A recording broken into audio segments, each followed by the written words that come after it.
Welcome everybody. It's exciting to get started with a new season. It seems like it comes quicker every year. We've had an outstanding spring and fall camp, and these kids have been fun to coach. They brought energy and tried to do everything that we've asked them to do every day. Obviously that doesn't automatically transition to the field, so we'll find out more on Saturday night. But unlike last year where we had inconsistencies, we were having to coach effort, these guys have done everything that we've asked them to do. When we were going back and looking at last year and things that were very important goals that we improved on, we said that we had too many sacks and too many tackles for loss. We didn't have enough forced sacks on our part. We didn't have enough tackles for loss from our standpoint. So we feel like we've made progress in those areas. We've had entirely too many penalties. So we've got to do a better job of limiting penalties.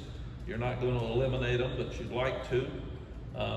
We had too many missed tackles and some poor communication in our secondary on defense that we feel like is better. And we got to be more physical in the red zone, especially the lower red zone, and score more touchdowns and field goals. So those were things that we started with on January 6th when the guys came back, and we worked every day in those areas to try to improve. And that obviously leads to more wins when you do a better job in those areas. This is a tough time of the year because it's kind of moving day like the NFL. I saw the NFL's they've got to cut 5 guys before Tuesday on 32 teams.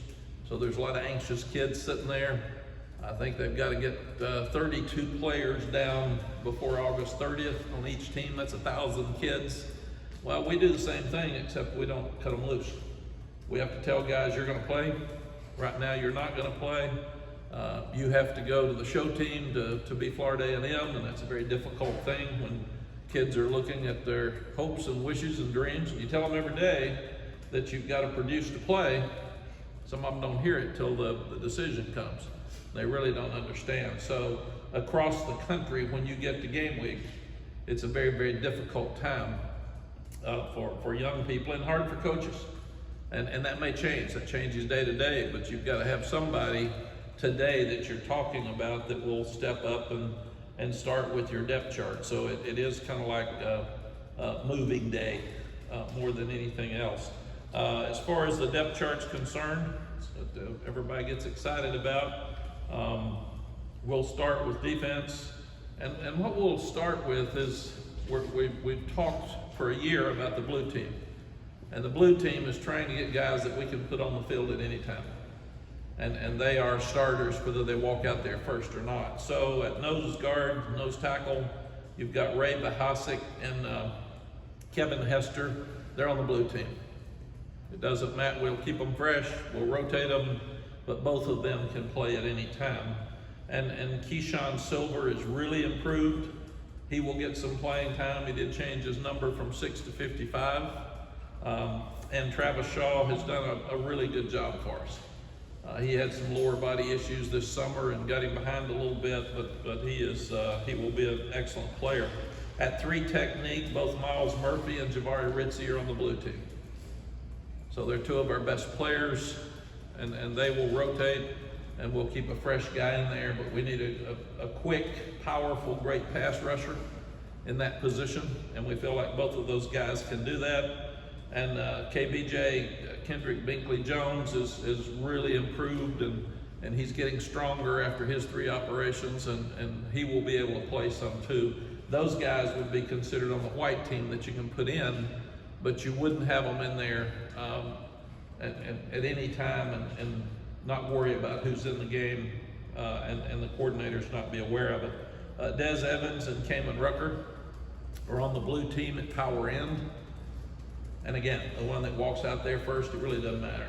It is just not an issue for us because they've earned the right, and we finally got some depth. Noah Taylor and Chris Collins are on the blue team at Jack. Both of them have earned the right. They've been around a long time. Noah being a grad transfer, he's a really good pass rusher. Chris has had an outstanding spring in camp. And Malachi Hambrick will be on the white team, and he'll have a special package that he'll go in with pass rushers. Because he led the state in pass rushing, he had 51.5 sacks when he was in high school at Shelby, and he's shown that ability here. So he will play, and it will be in special packages. Right now, there's 3 linebackers on the blue team. That would be Power Eccles and Seth Gray, who will walk out there first, and Ra Dilworth has worked himself into a blue team position, so he can play at any time. And we're really excited about Sebastian Cheeks. He just keeps getting better every day, and we feel like he can play in the game, and he's working himself toward being a blue team player. In the secondary, you've got Tony Grimes and Dante Balfour and Storm Duck as blue team corners. All 3 could go out there at any time. We're also very pleased with Marcus Allen. He's made a lot of progress as a true freshman. He didn't even get here till this summer, and we've been very impressed and think he will be a good player moving forward. Geo Biggers, Don Chapman, and Cam Kelly are all blue team safeties, so they can play at any time. And we're very impressed with Will Hardy. He came this summer, and he will be a guy that could go out with a white team like Marcus Allen and play, and we would not be afraid to put him on the field. DeAndre Boykin is that star. Storm Duck could play some star, and also they would both be blue team stars. And Obi Agbuna would be a white team star. We start looking at that area. Any questions with the defense? We good? Okay. Offensively, Coach. I'm sorry? Cavazos, is it just not listed because of his injury status? Yes. He has not been able to practice for probably 10 days. So we're hoping he'll get well, but if he doesn't practice tomorrow, then it makes it very difficult to play on Saturday. Thanks. But and we thought he was good when we saw him play. We need him. We hope he'll get back. But anytime you have somebody out like Antoine Green or like British Brooks or like Legend, it gives you a chance to get a Dante Belfar more snaps, and they have a chance to step up, and that's what we've got to do. We can't make excuses about injuries. We've got to have somebody else play. We've been here, this is going on our 4th year. We've had really 2.5 recruiting classes, so some of our best players are young. Last year's recruiting class was unbelievable, and a lot of those guys are going to play Saturday for the first time. They're young, but it is what it is. We can't get them older. Left tackle, Awesome Richards has done really well. He will be the blue team left tackle. Travion Green would be a white team left tackle. Ed Montelis has had by far his best spring and fall since we've been here. We're really impressed with Ed. He's done a great job. He would be the blue team left guard. Caden Baker would be the white team left guard. Both centers, Corey Gaynor and Brian Anderson, would be blue team centers. Brian started here for 2.5 years. He was hurt quite a bit of last year. Corey Gaynor has been a huge addition. He's an outstanding leader. He's a big body. He's played really, really well, but he has added toughness to the offensive line, and we're very, very pleased with him. William Barnes will be on the blue team. He could play right guard or right tackle. Jack Bignell, our new offensive line coach coming from the NFL, loves to play some guys at 2 places and try to get your best players playing, and that's just who he is. He said in the NFL, you got 7 offensive linemen, everybody has to play guard and tackle. So he's really worked hard at that. A guy who's done an outstanding job and been a surprise is Jonathan Adorno. So he is a blue team guard and brought toughness to the offensive line this spring and in preseason.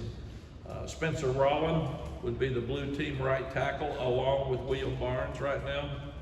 And he would be backed up with Zach Rice, who Zach and Travion Green, we both feel like are going to be outstanding players.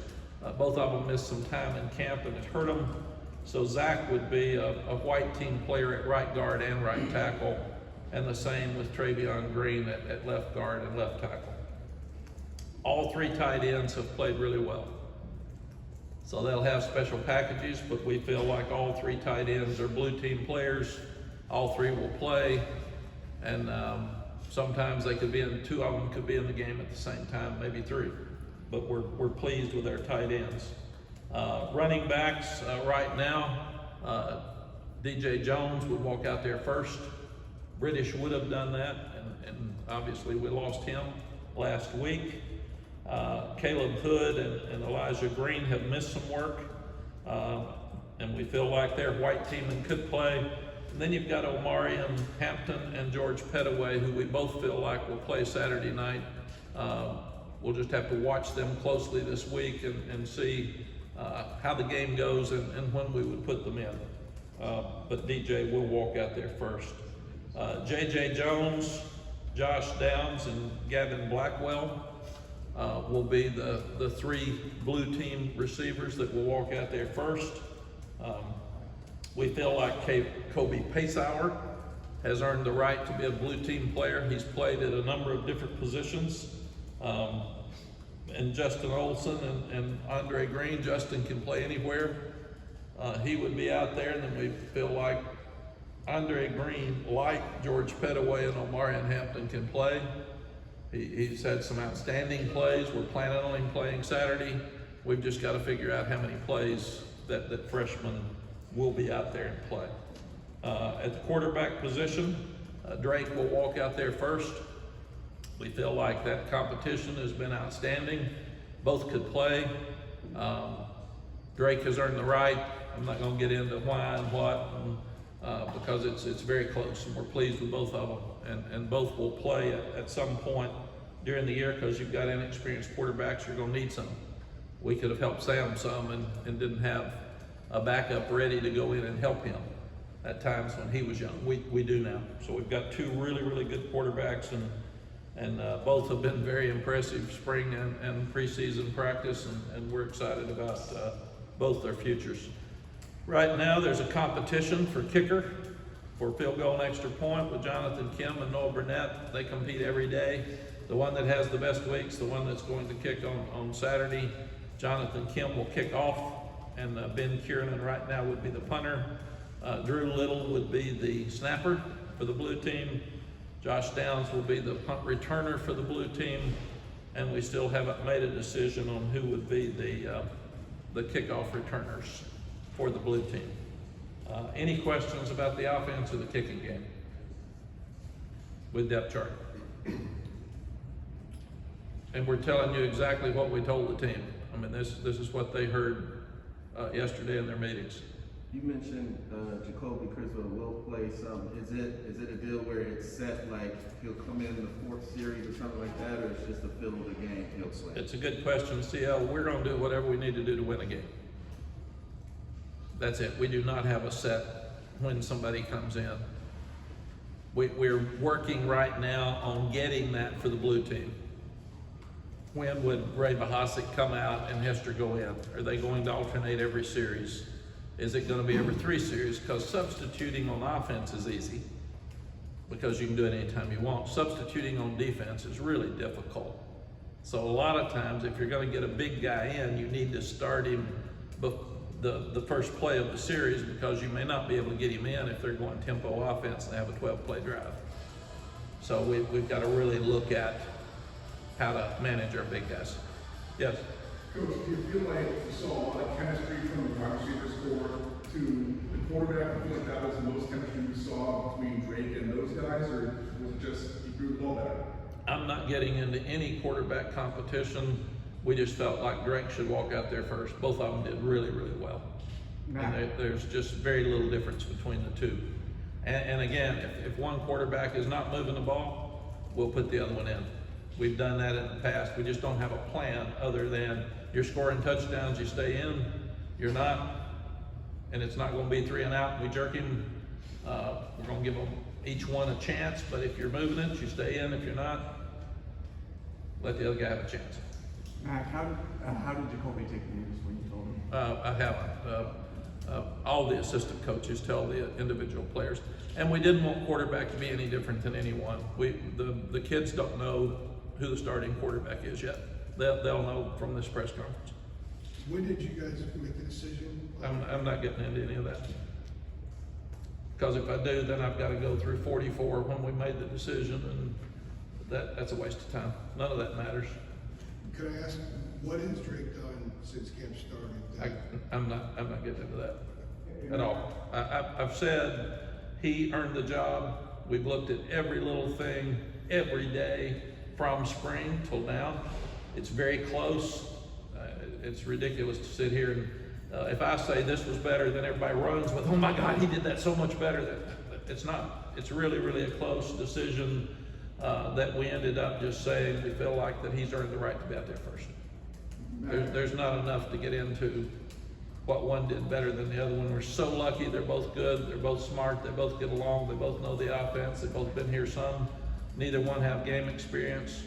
And we're lucky that they can both run the same offense. Could I ask as a follow-up to that? Yes. Have you seen the edge on both of them kind of sharpen over these last 4 weeks? They've been pushing each other. They have, but they've been that way since January.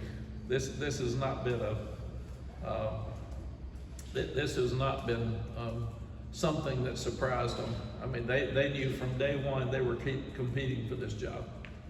And I will say the only thing that matters is who we think right now gives us the best chance to win. Nothing else is important. Somebody had a question. Sorry. Yes. You know, you talked about, I think you said this is the most questions you've ever had entering the season.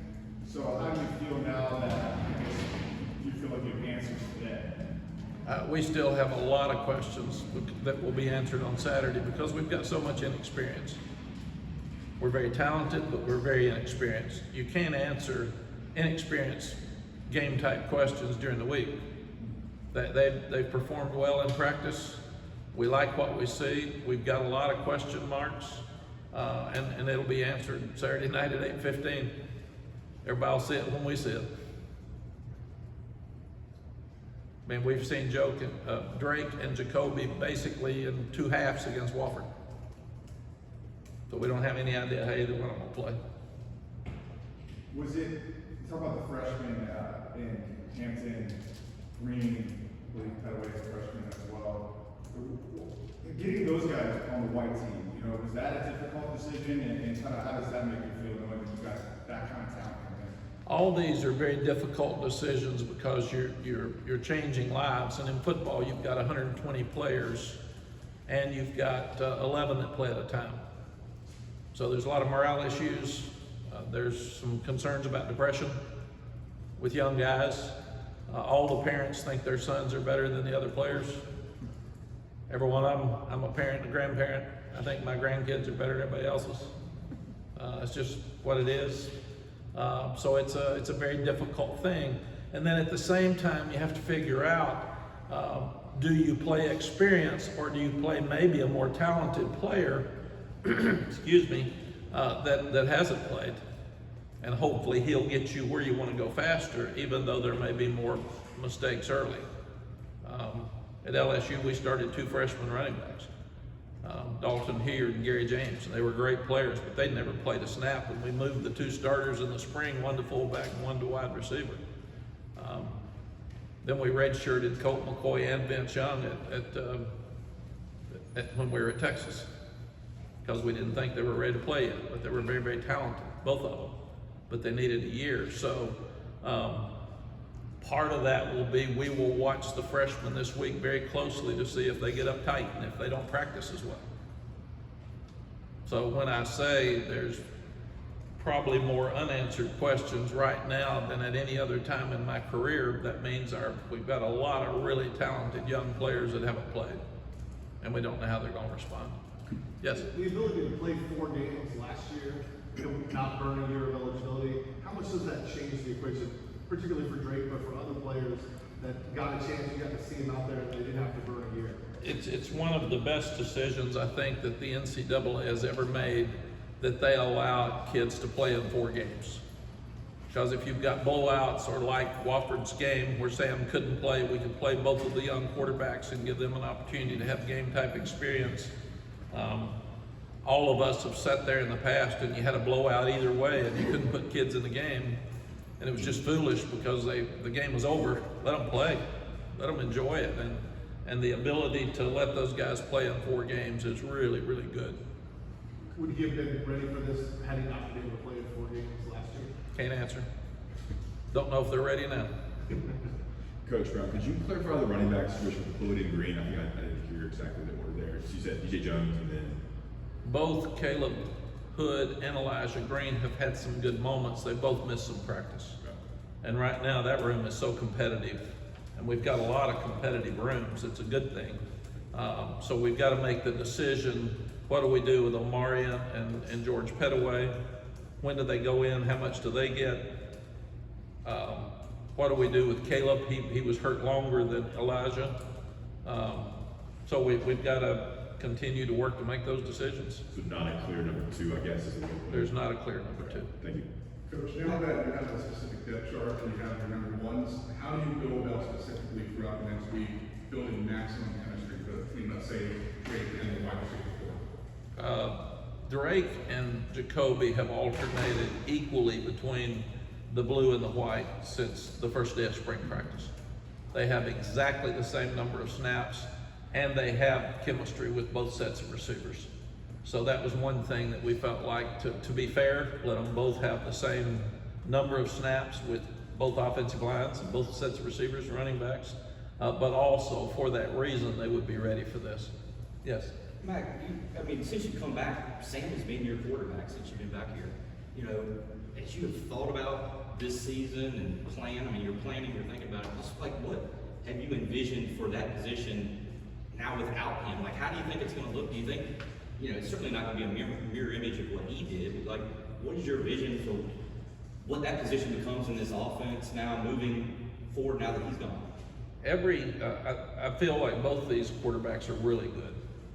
So that I'm not worried about the future of our quarterback room. There's 4 good players in that room right now. So I'm good. I think we're good. What we have to do is get the offense to lean toward who becomes the guy. And like we did Sam. There were certain things Sam did better than others. Last year we weren't protecting as well. We weren't as strong at wide receivers, so Sam became a runner. And he did both, but he couldn't have run the first 2 years. So we have worked really, really hard at changing some things in the offense to do a better job with some of those issues that we had last year. And we've looked at every sack we've had for 3 years. We've looked at every tackle for loss. Every time there's one that comes up in practice, I raise Cain about it. I want it fixed. I want it fixed immediately, and I want to know why it happened and who we've got to put in there. If it's a player, then that's an excuse. We've got to have a scheme that fits it.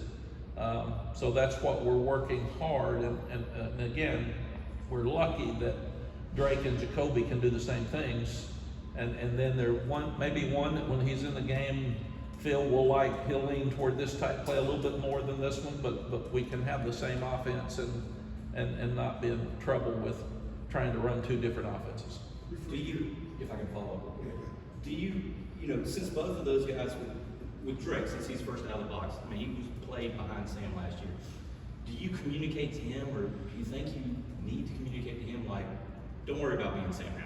You know what I'm saying? Like, you know, just play to your strength. Is that a conversation you have with him at all? Is that something that needs to be communicated? No, you look at both these older quarterbacks, which are both redshirt freshmen, by the way, because Jacoby had he had the COVID year. So weirdly enough, they both are really young quarterbacks in eligibility and in lack of experience. I have not talked to either quarterback about this decision or today because we told them today, or Phil told them this morning. So we're in a position where both of them were player of the year in their state. Both of them have played a lot of football and won a lot of games. We have worked so hard on every little aspect of taking care of the ball, throwing to the right guys. We've worked so hard on situations, not turning the ball over, getting the ball out of your hands fast. In fact, I've stood out there with a microphone, and every time that they hold the ball. I said, get it gone, and you're not being fair to the offensive line. Get it out of your hands. So those guys have had pressure from day one, and I feel like both of them are ready to play. If Drake decided today that he couldn't play Saturday, he had to go to a wedding or something, I would not mind putting Jacoby out there at all. I'd be ready. Here in 2019, I think there was one game in which maybe 18 or 19 guys on the field on defense got actual reps in the game. When you're going through the list of the depth chart now, it's a totally different situation for you. When you're going through those names yesterday, and we're just kind of thinking about each one of those guys, does it kind of put into focus what you've been able to do building that side of the ball? And have you met your vision, what your vision was when you took over here in 2018 about where that side of the ball needed to be at this point? Yes, we have definitely met the vision with the front guys. We're too deep, and we're in a great position with those guys. We're really 3 deep. And Javari Ritzie could play power in today. He is a great player. He's not a good player. You look at Miles Murphy. He's going to be a high draft choice. And then we're a little thin at linebacker. I thought, and we've had a discussion. We're going to have to start playing more guys at each position so they won't transfer. That got us thin at wide receiver, and it got us thin at linebacker. And the transfer portal can get you thin really fast. And at a place like ours where you can't take many transfers because they can't get in school, a lot of them, you're not able to replenish those positions as fast. So we're thin at linebacker, and I still feel like we're thin in the secondary. We're going to lose probably some of those safeties next year. They're older. We may lose a corner, so we're going to have to really do a good job of replenishing those guys and getting deeper there, because you'd like to be at least 2 deep with really good players you could put in at any time, because the injury situation across the country is you lose 3 guys and all of a sudden you don't have a good team anymore. And so it's our job to continue to recruit at a high level, and now we're in a position, Andrew, we don't have to recruit everybody. Everybody says, why didn't you take him? We don't need a defensive lineman. If we do, we get 1, but we don't need 3 like we did when we first got here. And Travis Shaw and Keyshawn Silver and Binkley Jones are all going to be good players. So we have to look at recruiting specific positions that we need. And that's where that was different when we got here. We're trying to find players, man, whoever we could get. And the first year was okay, the second year was good, last year was great. And I think this year will be good. It will be good. I don't know that it'll be great, but it's going to be good. Matt, can you kind of walk us through how this game with Florida A&M specifically came to be, and kind of the extra stuff that's going into it? Yes, CL, the game was already scheduled, so I didn't have anything to do with scheduling the game. But there's been so much talk and attention toward HBCUs the last couple of years, especially since Deion Sanders, one of the greatest to ever play, went to Jackson State. So the recruiting's different now. HBCUs are recruiting at a higher level, and the attention is very much better. So I thought it would be great to have this game on national TV. 0 week is a real positive in so many ways, because very few other teams are playing, maybe 10, 15 or something, but not everybody. So you get full attention. We will have a lot of recruits here this weekend, because you can have recruits in even though it's 0 week. And it gives us an extra week to practice ahead of other people that we're playing. So I thought the 0 week was a no-brainer. I thought it was a home run to bring attention, to start the season, and to have a lot of recruits in early. And then when you start looking at who you schedule, it's an HBCU. Florida A&M's been one of the top programs in football history. And first we'll talk about Coach Simmons. He's done a tremendous job. They won 9 games in 2019. They didn't play in 2020 because of COVID. A lot of people didn't. And then last year they won 9 games again, went to the playoffs. Those are all positive things. And the tough thing is they've got 25 transfers. So we have no idea who's going to play. So for an opening ball game, we're not sure about our guys, and we're not sure about their guys. I mean, I will not sleep good on Friday night, 100%. But I also wanted Bubba and Rick to make sure that we get their band here. The Marching 100 is one of the best bands ever.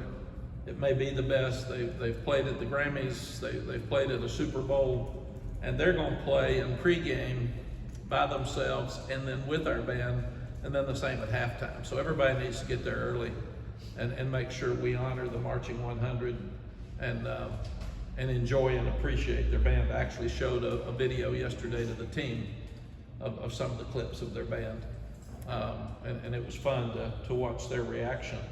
And then the other thing that's really special is the honorary captains. For them, we've got Rudy Hubbard at their request, and Coach Hubbard went in the Hall of Fame in 2021, College Football Hall of Fame. He will be their honorary captain. He won 3 national championships at Florida A&M. And then I had a tremendous friend, Coach Jake Gaither. When I was at Florida State, I actually took some graduate school classes at Florida A&M because their campuses are right next to each other. And Coach Gaither would do, he would hold Bible studies, and we all got to visit with him, and he was just an amazing man. His record was 204, 36, and 4. And I talked to the kids about that yesterday. He's one of the best coaches ever. He's like Eddie Robinson, just didn't get as much attention. And he's the Southern Intercollegiate Athletic Conference Coach of the Decade. And he was the coach that came up with you need to be agile, mobile, and hostile to be able to play. That hadn't changed. And then I remember him telling me that we were talking about coaches like Coach Robinson and Coach Bryant. And I said, why are they so good? And he said, a great coach can take yours and beat his, and take his and beat yours. He said, it doesn't matter, don't talk about your players. That's what a great coach does. So as we get ready to play Florida A&M, I have a smile on my face for Coach Gaither, because he was just so wonderful. And then Coach Bill Hayes has been a dear friend of mine since we were here. So Coach Bill Hayes is going to be one of our honorary captains, and he was the head coach at Winston-Salem State and North Carolina A&T from 76 to 87. He's the winningest coach in both programs. He's a Hall of Fame coach. Bowman Gray Stadium field for Winston-Salem State is named the Bill Hayes Field now, which is a great compliment to him. And I just love Coach Hayes to death. He and I were great buddies when I coached here before, and I'm so happy that he'll be out there. When I first got to Carolina back in the late 80s, I tried to hire Rod Broadway. He was at Duke. He's a Carolina graduate. I couldn't get him to come over because he was working with Coach Spurrier at the time, but we're so honored that he, as a North Carolina graduate, will be the other honorary captain for us. He was the head coach at North Carolina Central, at Grambling State, and at North Carolina A&T. His record was 125 and 45, and that was from 2003 to 2017. And I didn't realize this till this morning.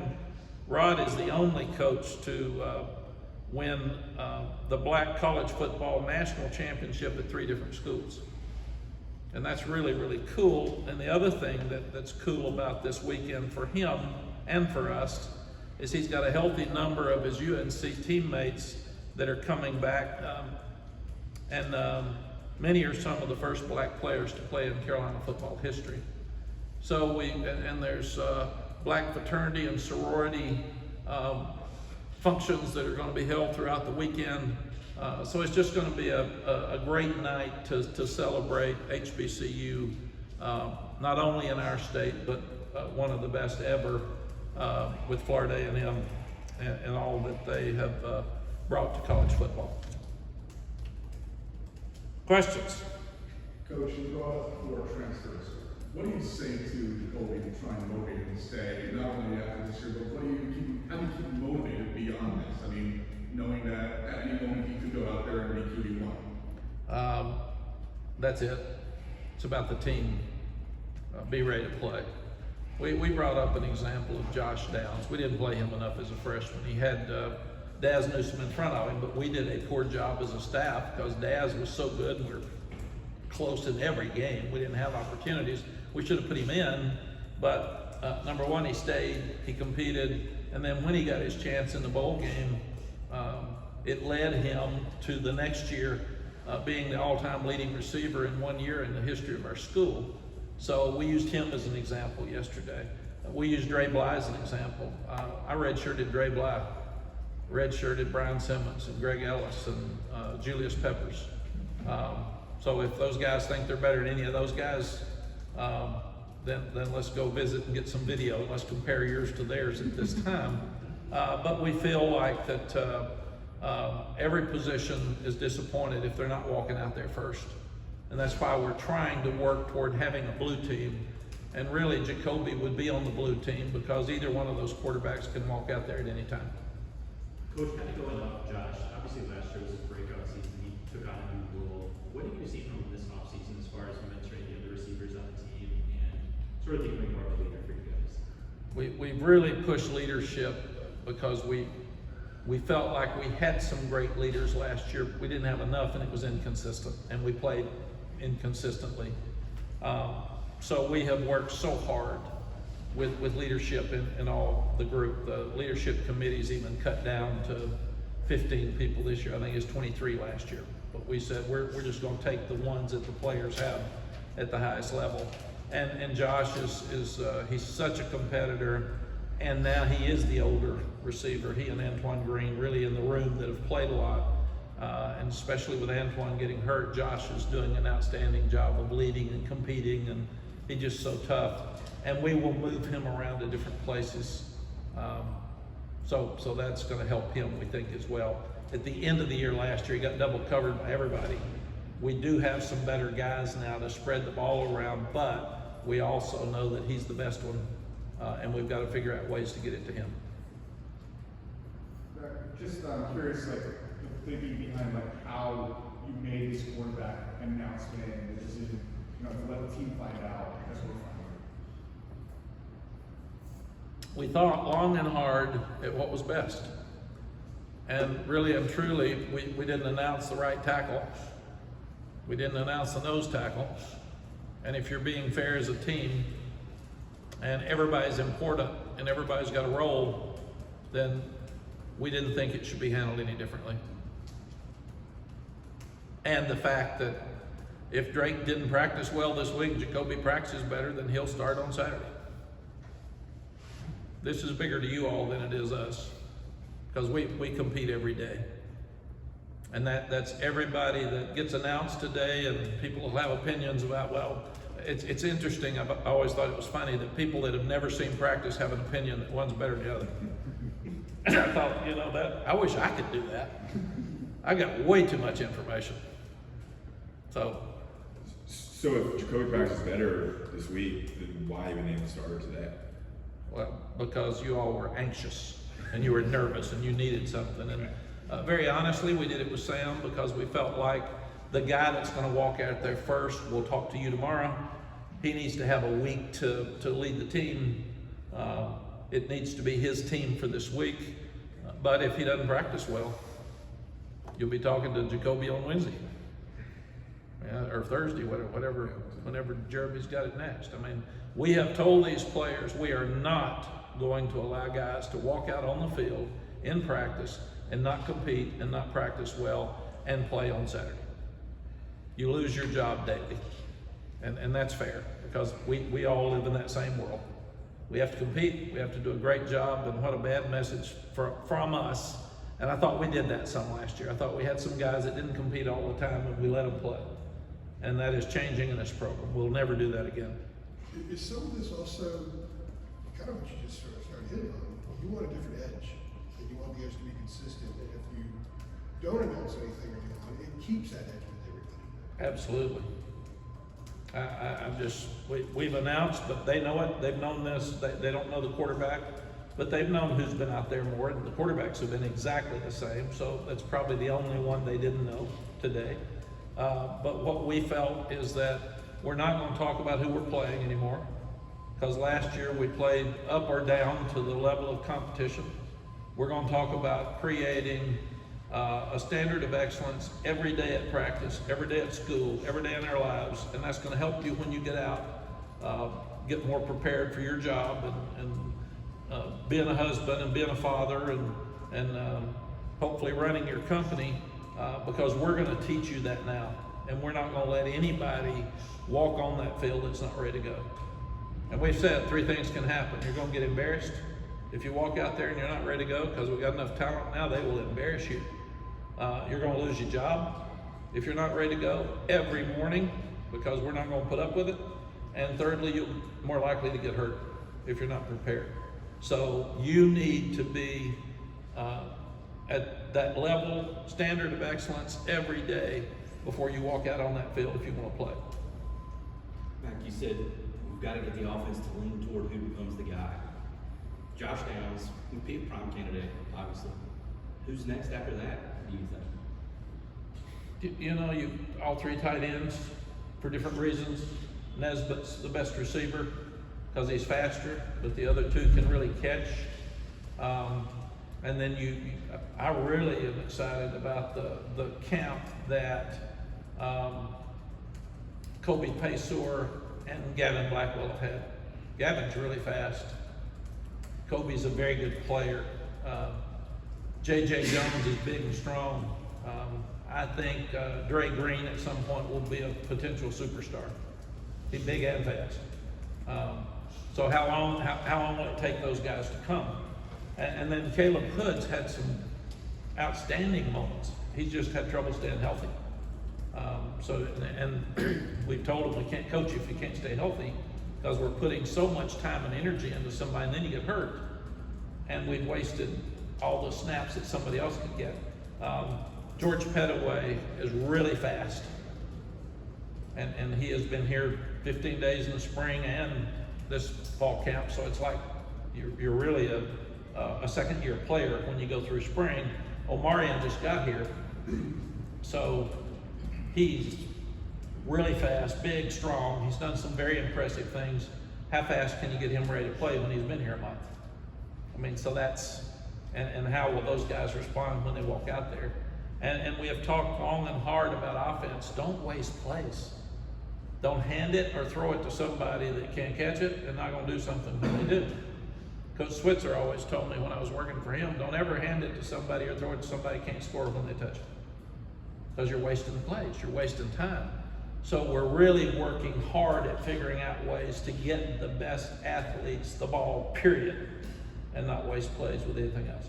Is DJ, since DJ's, I guess, first out of the box at running back, has he been somewhat of a pleasant surprise this camp? Or, I mean, how would you describe what you've seen out of him? DJ's been good since he's been here. He's smart, he can protect, he can catch, he's real fast. He's doing a better job running up inside behind his pads, because really, the great running backs get half of their yards after contact. I mean, it's just who they are. And so that's how we're grading them. And that's where a big, strong back has some advantages. Because we don't want to come up second and 8 when you hand it off to them. If you don't block anybody, get 5. And that's just who we are. DJ's problem has been he has been hurt in the past. So he's had trouble staying out there like Caleb. So we're so lucky at that position that we had 6 that all could play. Every one of them could play. And they're all good. Will some leave with the transfer portal? Who knows? I mean, that's a new world for all of us. We didn't sign a running back this year. We didn't need one. We've got 6 really good ones. So people said, why didn't you sign one? You always got to have a running back. Not if you got 6. We're going to play 3. So, and the good thing about British is he's got my card now. So I don't have a card anymore. And he drives it around at practice, and he's got his old leg stuck out with his cast, and he's coaching them. zipping it around. So it'll help me lose weight because I'll walk more, and it'll help him get around. But we lost so much with his leadership. He was a great leader, not a good leader. And he has come right back out there and gone right back to work, and he was coaching them hard yesterday. So that hopefully we will still have his leadership and still have the ability at running back to still have other great players. Yes? Coach, kind of moving towards the defensive side of the ball, one thing that you mentioned earlier was Storm Duck, who's obviously just the past couple of years, due to injuries. What is it like for you as a coach to be able to sort of plug in a player of this caliber now that he's healthy in the defensive lineup? It sounds harsh, but with all of the guys who have been hurt, we've told them, I was a guy who stayed hurt. And I've had 8 knee operations, and 2 of them were knee replacements. So I got it. I was in the training room a lot, and I've told them that if you're hurt all the time, we can't plan on you playing.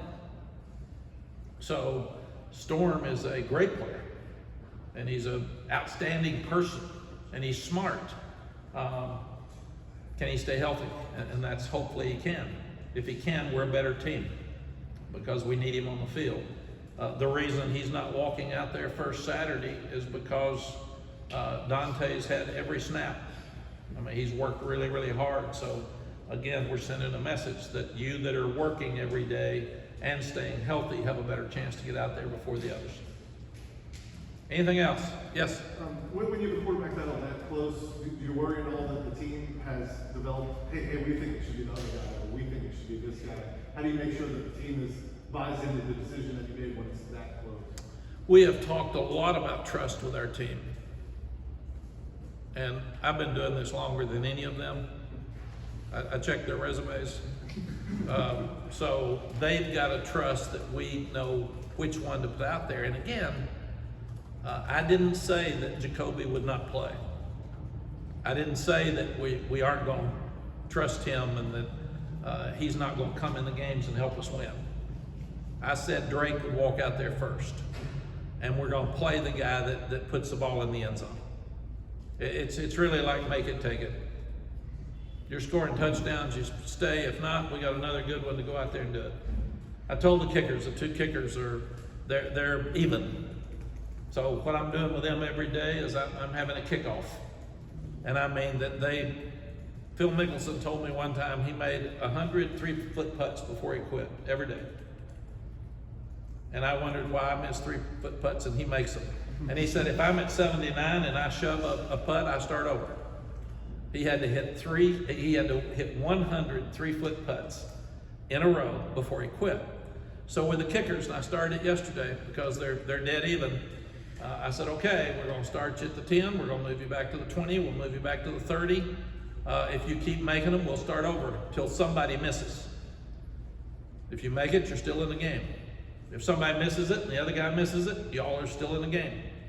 But it's like make it, take it. So, and that's about as much pressure as you can have. If you want to kick on Saturday, you got to make them all during the week.